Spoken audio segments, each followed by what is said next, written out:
আসসালামু আলাইকুম, স্বাগতম জানাচ্ছি বিবিসি নিউজ আন্তর্জাতিক সংবাদে। শুরুতেই সংবাদ শিরোনাম, এরপর বিস্তারিত। যুক্তরাষ্ট্রের সঙ্গে কোনো ধরনের আলোচনা নাকচ করলেন ইরানের পররাষ্ট্রমন্ত্রী।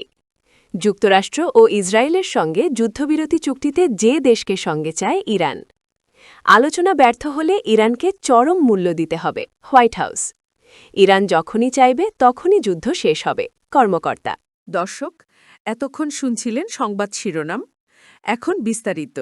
আপনি যদি ইসরায়েলের ধ্বংস চান এবং মুসলিমদের পাশে থাকেন, তাহলে ভিডিওতে লাইক করে চ্যানেলটি অবশ্যই সাবস্ক্রাইব করে দিবেন এবং আপনার মূল্যবান মতামত অবশ্যই কমেন্টে লিখে জানিয়ে দিবেন। এখন বিস্তারিত। যুক্তরাষ্ট্রের সঙ্গে কোনো ধরনের আলোচনা নাকচ করলেন ইরানের পররাষ্ট্রমন্ত্রী। ইরানের পররাষ্ট্রমন্ত্রী আব্বাস আরাগাচি তেহরান ও ওয়াশিংটনের মধ্যে চলমান কোনো ধরনের সরাসরি আলোচনার খবর নাকচ করে দিয়েছেন। তিনি স্পষ্ট করেছেন যে বর্তমানে দুই দেশের মধ্যে কোনো আনুষ্ঠানিক বা অনানুষ্ঠানিক সমঝোতা বৈঠক অনুষ্ঠিত হচ্ছে না। তবে তিনি উল্লেখ করেন, মার্কিন যুক্তরাষ্ট্র বিভিন্ন মধ্যস্থতাকারীর মাধ্যমে তেহরানের কাছে নিয়মিত বিভিন্ন বার্তা পাঠাচ্ছে।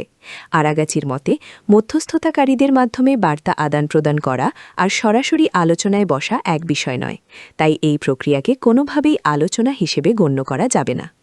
পররাষ্ট্রমন্ত্রী তার বক্তব্যে দৃঢ়ভাবে পুনর্ব্যক্ত করেন, ইরান কোনো যুদ্ধ বা সংঘাতের পক্ষে নয়। তেহরান বর্তমানে চলমান এই ভয়াবহ পরিস্থিতির একটি স্থায়ী ও কার্যকর অবসান চায়, তবে কেবল যুদ্ধবিরোধী ইরানের একমাত্র লক্ষ্য নয়। আরাগাচি বলেন, এই যুদ্ধে যে ব্যাপক ক্ষতিখ্যাতি ও ধ্বংসযোগ্য হয়েছে তার জন্য ইরান যথাযথ ক্ষতিপূরণ দাবি করছে। যুক্তরাষ্ট্র ও ইসরায়েলের সঙ্গে যুদ্ধবিরোধী চুক্তিতে যে দেশকে সঙ্গে চায় ইরান। যুক্তরাষ্ট্র ও ইরানের সঙ্গে কোনো যুদ্ধবিরোধী চুক্তি হলে তাতে লেবাননকেও যুক্ত করতে চায় ইরান। মধ্যস্থতাকারীদের এমনটিই জানিয়েছে তেহরান। চুক্তির ক্ষেত্রে ইরানের অবস্থানের বিষয়ে জানা আছে মধ্যপ্রাচ্যের এমন ৬টি সূত্র রয়টার্সকে এ তথ্য দিয়েছে। মধ্যপ্রাচ্য জুড়ে চলমান যুদ্ধের মধ্যে দক্ষিণ লেবাননের বড় অংশেও অভিযান চালাচ্ছে ইসরায়েল। পরিচয় প্রকাশে অনিচ্ছুক ওই সূত্রগুলোর দেওয়া তথ্য অনুযায়ী তেহরানের দাবি, কোনো চুক্তি হলে ইরানের ওপর হামলা বন্ধের পাশাপাশি লেবাননের সশস্ত্র গোষ্ঠী হিজবুল্লার ওপরও হামলা বন্ধ করতে হবে ইসরায়েলকে। এদিকে মধ্যপ্রাচ্যে চলমান যুদ্ধ বন্ধে যুক্তরাষ্ট্রের দেওয়া প্রস্তাব এখনও ইরান খতিয়ে দেখছে বলে জানিয়েছেন তেহরানের এক উচ্চপদস্থ কর্মকর্তা। তিনি এও বলেছেন, যুক্তরাষ্ট্রের ওই প্রস্তাব এখনও সরাসরি নাকচ করে দেয়নি তেহরান। যুক্তরাষ্ট্র যে মধ্যস্থতাকারীদের মাধ্যমে ইরানে যুদ্ধবন্ধে নানা বার্তা পাঠাচ্ছে তা জানিয়েছেন ইরানের পররাষ্ট্রমন্ত্রী আব্বাস আরাগচ্চিও। সূত্রগুলো বলছে, চলতি মাসের মাঝামাঝি সময় থেকেই ইরান মধ্যস্থতাকারীদের এমন একটি চুক্তির জন্য বলছে যেখানে হিজবুল্লার ওপর ইসরায়েলের হামলা বন্ধের বিষয়টিও থাকবে।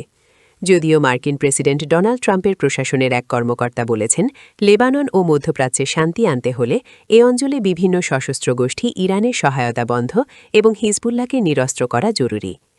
এ বিষয়ে জানতে ইরান ও ইসরায়েলের পররাষ্ট্র মন্ত্রণালয়ের সঙ্গে যোগাযোগ করে কোনো সাড়া পায়নি রয়টার্স। আর যুদ্ধবন্ধে ইরানের সঙ্গে কোনো ধরনের আলোচনা চলছে না বলে জানিয়েছে ইসরায়েল। দেশটির একটি সূত্র বলেছে, ইরানে হামলা বন্ধ হলেও লেবাননে হিজবুল্লার বিরুদ্ধে অভিযান চালিয়ে যেতে পারে ইসরায়েলি বাহিনী। ২৮ ফেব্রুয়ারি মধ্যপ্রাচ্য যুদ্ধ শুরুর পর থেকে ইসরায়েলের হামলায় এখন পর্যন্ত লেবাননে ১,০৯৪ জন নিহত হওয়ার খবর পাওয়া গেছে। তাদের মধ্যে ১২১ জন শিশু। হামলার মধ্যে প্রাণ বাঁচাতে দেশটিতে বাস্তুচ্যুত হয়েছেন ১২ লাখের বেশি মানুষ। আলোচনা ব্যর্থ হলে ইরানকে চরম মূল্য দিতে হবে, হোয়াইট হাউস। ইরানের সাথে চলমান চরম উত্তেজনার মধ্যে হোয়াইট হাউস থেকে তেহরানের প্রতি এক নজিরবিহীন ও কঠোর হুঁশিয়ারি উচ্চারণ করা হয়েছে। মার্কিন প্রশাসন স্পষ্ট করে জানিয়েছে, প্রেসিডেন্ট ডোনাল্ড ট্রাম্প কূটনীতির মাধ্যমে সমস্যার সমাধান পছন্দ করলেও ইরান যদি আলোচনার প্রস্তাব প্রত্যাখ্যান করে তবে তাদের ওপর এমন ভয়াবহ সামরিক আঘাত হানা হবে যা তারা আগে কখনো দেখেনি।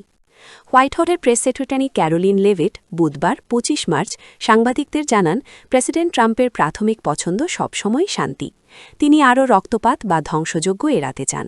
তবে এই শান্তির পথ তখনই প্রশস্ত হবে যখন ইরান বর্তমান পরিস্থিতির বাস্তবতা মেনে নেবে। লেভিট সরাসরি বলেন, ইরানকে বুঝতে হবে যে তারা সামরিকভাবে পরাজিত হয়েছে এবং এই পরাজয় অব্যাহত থাকবে। তারা যদি এই সত্য অস্বীকার করে আলোচনার সুযোগ হারায় তবে প্রেসিডেন্ট ট্রাম্প নিশ্চিত করবেন যেন তাদের ওপর ইতিহাসের সবচেয়ে ভয়াবহ আঘাত হানা হয়। এই হুঁশিয়ারি এমন এক সময়ে এলো যখন যুক্তরাষ্ট্র এবং ইসরায়েলের কয়েক সপ্তাহের তীব্র বিমান হামলার পর ইরানের সামরিক সক্ষমতা অনেকটাই ভেঙে পড়েছে বলে দাবি করছে ওয়াশিংটন। সম্প্রতি যুক্তরাষ্ট্র পাকিস্তানের মাধ্যমে ইরানের কাছে একটি 15 দফা শান্তি প্রস্তাব পাঠিয়েছে। এই প্রস্তাবের মূল শর্তগুলোর মধ্যে রয়েছে ইরানের পারমাণবিক কর্মসূচি সম্পূর্ণ বন্ধ করা, ব্যালিস্টিক মিসাইল প্রোগ্রামে সীমাবদ্ধতা আনা এবং আঞ্চলিক সশস্ত্র গোষ্ঠীগুলোকে প্রক্সি সহায়তা বন্ধ করা। যদিও ইরান প্রকাশ্যে এই প্রস্তাবের কিছু অংশ নিয়ে নেতিবাচক প্রতিক্রিয়া দেখিয়েছে, তবে নেপথ্যে আলোচনা চলছে বলে বিভিন্ন স্রোতে জানা গেছে। প্রেস সেক্রেটারি লেভিট আরও যোগ করেন যে প্রেসিডেন্ট ট্রাম্প কোনো ফাঁকা বলি দিচ্ছেন না। তিনি ইরানকে পুনরায় কোনো ভুল হিসাব না করার জন্য সতর্ক করেন। উল্লেখ্য, গত কয়েকদিনে মার্কিন সামরিক বাহিনী ইরানের জ্বালানি অবকাঠামো এবং বিদ্যুৎ কেন্দ্রগুলোতে বড় ধরনের হামলার প্রস্তুতি নিয়েছিল, কিন্তু আলোচনার সুযোগ দিতে প্রেসিডেন্ট ট্রাম্প সাময়িকভাবে সেই নির্দেশ স্থগিত করেছেন। তবে বুধবারের এই বার্তার মাধ্যমে স্পষ্ট করা হয়েছে যে তেহরানের পক্ষ থেকে ইতিবাচক সাড়া না এলে সেই স্থগিতাদেশ যে কোনো মুহূর্তে তুলে নেওয়া হবে। ইরান যখনই চাইবে তখনই যুদ্ধ শেষ হবে, কর্মকর্তা। ইরানের রাষ্ট্রীয় টেলিভিশন এক ঊর্ধ্বতন কর্মকর্তার বারাত দিয়ে বুধবার 25 মার্চ জানিয়েছে যে যুদ্ধবন্ধে যুক্তরাষ্ট্রের প্রস্তাবিত একটি যুদ্ধবিরতি পরিকল্পনা প্রত্যাখ্যান করেছে তেহরান। প্রেস টিভির প্রতিবেদন অনুযায়ী ওই কর্মকর্তা বলেন, বর্তমান চাপিয়ে দেওয়া যুদ্ধবন্ধের লক্ষ্যে আমেরিকার দেওয়া একটি প্রস্তাবে নেতিবাচক সাড়া দিয়েছে ইরান। তিনি আরও যোগ করেন, এই যুদ্ধ তখনই শেষ হবে যখন ইরান তা শেষ করার সিদ্ধান্ত নেবে। মার্কিন প্রেসিডেন্ট ডোনাল্ড ট্রাম্প যখন এর সমাপ্তি কল্পনা করবেন তখন নয়।